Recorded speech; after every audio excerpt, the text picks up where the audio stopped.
A pettesejtjeid jelentik a fiatalságod és az egészséged. De mi van akkor, ha már a 30-as éveid elején elfogynak? Akkor jön a menopauza minden hátrányával együtt. A korai petefészek elégtelenség és kimerülés sajnos 3-szor gyakoribb Európában, mint néhány évtizeddel ezelőtt volt, de szerencsére vannak figyelmeztető jelei. Furcsa, összefüggéstelennek tűnő tünetek. Ha már alig maradt petesejted, előfordulhat, hogy indokolatlanul fáradtnak érzed magad, esetleg elönt a forróság, pedig a légkondi alatt ülsz, vagy nem tudsz este elaludni, esetleg éjjel álmatlanul forgolódsz. Lehet, hogy néha ok nélkül elmegy a kedved az élettől, hát még a szextől, szóval te magad sem tudod, hogy igazán mi a baj. Ezek tulajdonképpen a premenopauza tünetei, aminek oka az alacsony ösztrogénszint. 45-50 éves korban ez normális, de ha te még meg sem közelíted ezt a kort, akkor van okod aggódni. Menstruációs furcsaságok. A legegyértelműbb jele annak, hogy vészesen fogynak a petesejtjeid az, hogy egyre ritkábban vagy akár túl gyakran találkozol a menstruációddal, esetleg teljesen kiszámíthatatlan módon érkezik. A kiszámíthatatlan alatt azt értem, hogy ha már nem mersz nyaralást szervezni, mert nem vagy biztos benne, hogy tudsz-e majd fürdeni. Jobb, ha tudod, hogy az számít normálisnak, ha a 2 menstruáció között eltelt idő nagyjából ugyanannyi, vagy 2-3 nap eltérés maximum. Ha viszont te fogamzásgátló tablettát szedsz, akkor jobb, ha tudod, hogy te valójában nem is menstruálsz. Erről az esetről majd még később lesz szó. Szóval, ha ez alapján rájöttél, hogy neked szabálytalan ciklusod van, akkor nézd tovább a videót, mert lesz szó arról is, hogy mit tehetsz ebben az esetben. Elmaradt peteérés. A rendszertelen ciklusokkal sajnos együtt jár a legtöbbször az is, hogy az ovuláció is elmarad, tehát nincs érett petesejt, ami kilöködne és megtermékenyülhetne. A vérzésed ilyenkor szintén nem igazi menstruáció, hiszen a nyálkahártya nem volt olyan, ami a teherbeeséshez szükséges lenne. Ilyen ciklusban természetesen a peteérés jeleit sem tapasztalhatod, mint például a termékeny nyák vagy a ményak emelkedése. Ezekről a jelekről készítettem egy teljes videót, nézd meg, ha érdekel részletesen. Tünetek nélkül. Ha esetleg fogamzásgátlót szedsz, előfordulhat, hogy semmilyen tünetet nem tapasztalsz. Ettől még a baj ott van, sőt, a legrosszabb, hogy nem is veszed észre. Ugyanis a fogamzásgátló tabletták elfedik a meglévő betegségeket a menopauza tüneteivel együtt.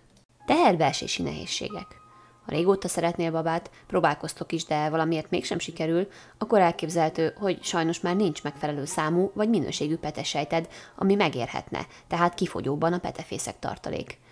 Bármelyik tünetet is tapasztalod magadon, javaslom, hogy végeztessél egy egyszerű vizsgálatot, ami megmutatja, hogy mennyi petesejted is maradt tulajdonképpen, ami még képes megérni, tehát milyen messze van a klimax. Ehhez az úgynevezett AMH szintedet kell megnézetni.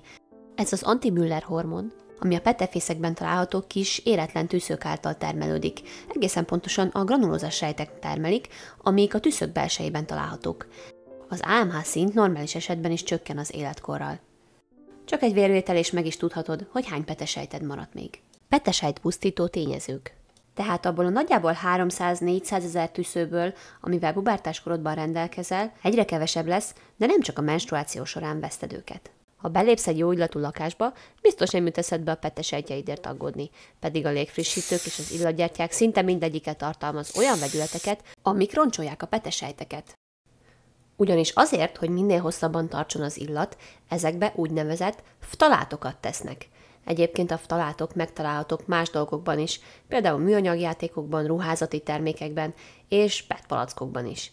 Ezeket belélegzed vagy lenyeled, esetleg a bőrödön át jutnak a véredbe, megzavarják a hormonháztartásod, és nem kimélik a petesejteket sem. Ha esetleg elkerülnéd őket, akkor sem lesz könnyű dolgod, mivel az összetevők között ezeket nem igen tüntetik fel. Az illatosítók összetétele üzleti titoknak számít.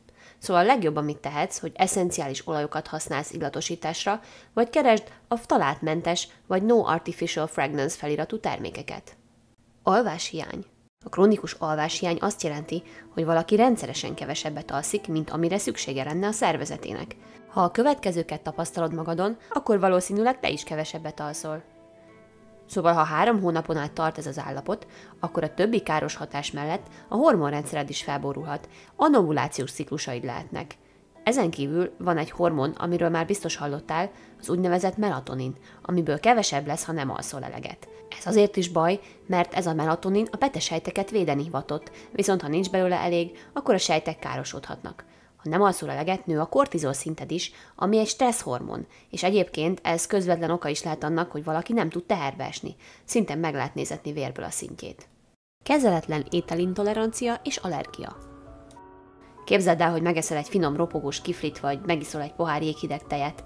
Neked ízlik, látszólag azonnal észrevehető tünetet sincsen. Mi itt a gond? Sajnos vannak ételek, amik csak hosszabb idő után okoznak problémát, és sokszor az igazi baj komolyabb, mint ami ennek látszik. Az igazság az, hogy ha valamit nem tudsz megemészteni, például mondjuk a tejfehérjét, és az bejut a véredbe, akkor arra úgy reagálnak a fehérvérsejtek, mint egy csapat katona, akik meglátják az ellenséget. Amikor egy sereg megindul, sajnos nem csak az ellenséget, hanem a környező falvakat is letarolják. Na, ugyanígy van az immunrendszered is. Neki megy a szerveidnek is, köztük a petefészeknek és a petesejteknek is. Na, ez az, amit gyulladásként vagy autoimmun folyamat néven biztosan hallottál már. Ez zajlik benned tehát, ha olyan ételt fogyasztasz, amit a szervezeted nem tolerál. Honnan tudhatod, hogy gond van? Itt egy tökéletes széklet. Nagyjából hurkaforma, nem kenődik, nem ragad, és ilyen színű, amit a képen látsz. Ha a tiéd nem ilyen, vagy ekcémád van, esetleg sokat fáj a fejed, pattanásos a hátad, az arcod, vagy netán már van valamilyen diagnosztizált autoimmunbetegséged, akkor azt javaslom, fogj egy papírt és egy tollat, és kezdj ételnaplót írni. Írd fel mindent, amit ettél, és hogy milyen tüneteket tapasztalsz ezután. Azért nem ajánlom, hogy drága intolerancia vagy allergiatesztekre költs, mert a jól hangzó reklámok ellenére sajnos a valóságban egyik sem megbízható. Ha gyorsan szeretnél a végére járni, hogy mi okoz nálad gondot, akkor az eliminációs diétát javaslom. Tudom, hogy szörnyen hangzik elsőre, de szerintem nagyon megéri egyszer végigcsinálni ezt a macerát, és helyre tenni a bélrendszered, mert szenvedni a betegségek és a gyógyszermellékhatások tömkelegétől egy életen át, az sokkal rosszabb.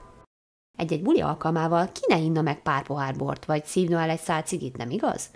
Azt viszont jobb, ha tudod, hogy már egy adag alkohol is befolyásolhatja a hormonális működéseid. Egy 1988-as kutatásból kiderült, hogy a napi 3 adag alkohol elfogyasztása 60%-kal csökkenti azoknak a menstruációs ciklusoknak a számát, amikor lesz peteérés. Ha dohányzol, már biztos tudod, hogy a füst nagyjából 7000 féle vegyületet tartalmaz, és a többi egészségkárosító hatás mellett a betesejtek DNS-ét is károsítja. Ennek hatására a sejtek egy része önszántából elpusztul. Ezt hívják apoptózisnak. És ez a jobbik eset, mert amelyik sejt nem teszi meg ezt a szívességet, az valamelyik ciklusban akár még meg is érhet, vagy megtermékenyülhet. Az ilyen hibás DNS-sel vagy mitokondriumokkal rendelkező rossz minőségű petesejtek lehetnek az okai vetélésnek, vagy a genetikai rendellenességeknek. A petesejtek minőségén egyébként a Q10 koenzim, a folsav és a B12 vitaminszedése sokat tud javítani.